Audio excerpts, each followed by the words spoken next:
Gionee introduced Marathon M5 few months back. It's the latest player of company's Marathon series of smartphones.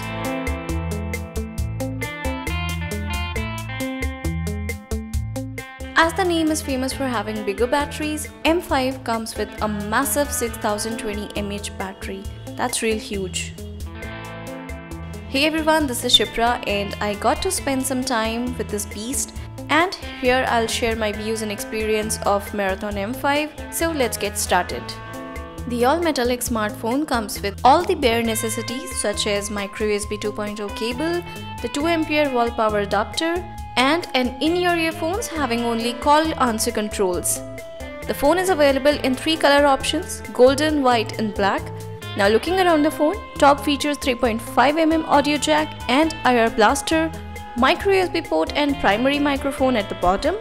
Volume rockers and power key are located on the right chassis, having micro SD card slot right above, whereas SIM tray slot at the left.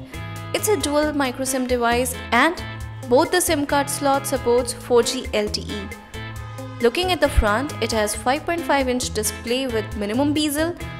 You have a 5-megapixel secondary camera, earpiece and a set of sensors located above the display, whereas non-backlit capacitive navigation keys are located on the bottom bezel. The battery is non-removable, so is the back. You have a 13-megapixel primary camera on the back with a single LED flash, and there is a secondary noise cancellation mic as well. Now talking about the build quality, Gionee has used metal framing all around, and back is the mixture of metal and plastic. Well, that adds flair to its looks. Its premium body is attractive with a metallic finish. However, the phone is certainly not a lightweight guy at all, weighed at 211 gram and pretty difficult to operate single-handed, but that's obvious due to its battery size. However, Gionee has managed to keep the device at a reasonable thickness of 8.5mm despite hopping battery inside. It features a 5.5-inch 720p AMOLED display that is protected by Corning Gorilla Glass 3. Now the question is, why only 720p display? Well, the Marathon M5 is totally a battery-centric device. So to optimize and churn out as much power as possible, Gionee has opted for 720p AMOLED display. Apparently, AMOLED technology anyway consumes lesser battery than the same size IPS display. However, despite the lower resolution, screen is inarguably likable. Color saturation, sharpness and brightness, everything is blended so perfectly that you won't realize the low resolution unless you read the specs. The smartphone is powered by quad-core 1.3 GHz MediaTek processor, which is backed up by 3GB of RAM, which means it can handle almost everything you throw at it. Storage front has 32GB onboard memory that is expandable up to 128GB, which gives you enough room to store large apps and data.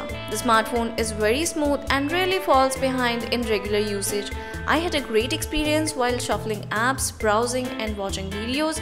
Also, no major heating issues experienced so far in my usage. However, it is a tad slow at times when it comes to multitasking, mainly while switching apps when gaming.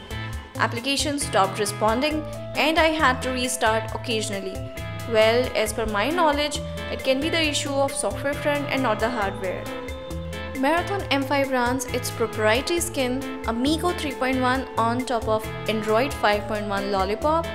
The UI is very smooth and responsive, not at all crowded like other UIs or launchers. The phone comes with few pre-installed third-party apps such as Gionee Zender, Dew Battery Saver, WPS Office, Mobile Security, Peel Smart Remote to name a few. Well, the phone has quite a number of applications to customize the look and feel of the UI, such as Amigo Paper, Theme Park, Chameleon. All those allows you to personalize the interface. Apart from that, like previous iterations we have seen, it does come with smart gestures, lock screen gesture and a suspend button. Well, activating suspend button enables a movable on the screen icon and you can quickly access shortcuts like one hand mode etc. from here itself. The smartphone features 13-megapixel primary and 5-megapixel secondary camera. Camera application comes with the professional mode, face beauty, magic focus, well that works pretty well, HDR mode, panorama, ultra pixel and pic note. I particularly liked Pic Note feature as it crops and optimizes the text photo after shooting. An image can be used as a scan copy. The smartphone is capable of recording Full HD videos, which seems fine in good lighting condition. Well, images taken in daylight were good and had an appropriate amount of detailing and color reproduction. But when it comes to low light, the camera becomes tough to explain. Indoor and low light shots are full of noise and lost crispness. Even HDR doesn't help you out in tricky conditions. Focus is delayed, especially in macro shots, and you may experience occasional shutter lag. The 5 megapixel front shooter justifies itself with good images in daylight, while indoor, selfies aren't the sharpest one. Overall, an average camera. If you are a person looking for an excellent camera, this may not impress you. Speaker output is reasonably loud and doesn't distort when played at full volume. In fact, audio quality through earphones was good too.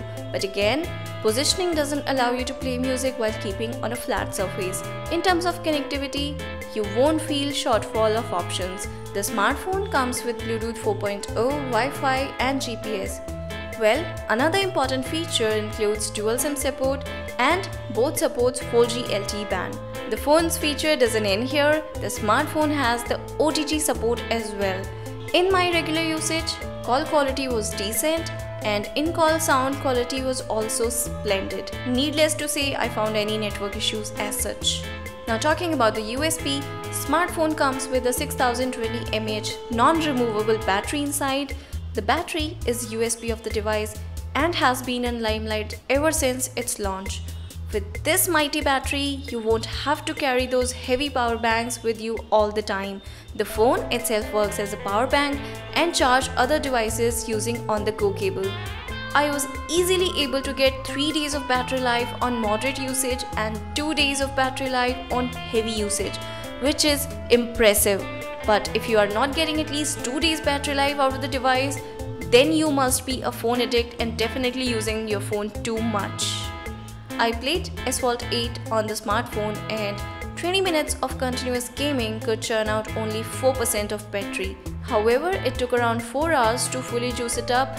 Now here's the point which is worth noticing, that once discharged, the smartphone takes ages to charge back to full. So my suggestion is not to let it die fully.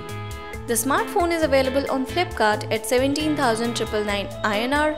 Prodigious battery means a bulky device that no one wants to carry happily. But if battery life is your only concern when buying a phone, along with few decent specs such as design and looks, good display and a decent rear camera, then the Marathon M5 is the phone for you. It can be your best travel companion. Thanks for watching this video guys. I hope you found it useful and don't forget to hit the like and subscribe button. I'll talk to you in next one.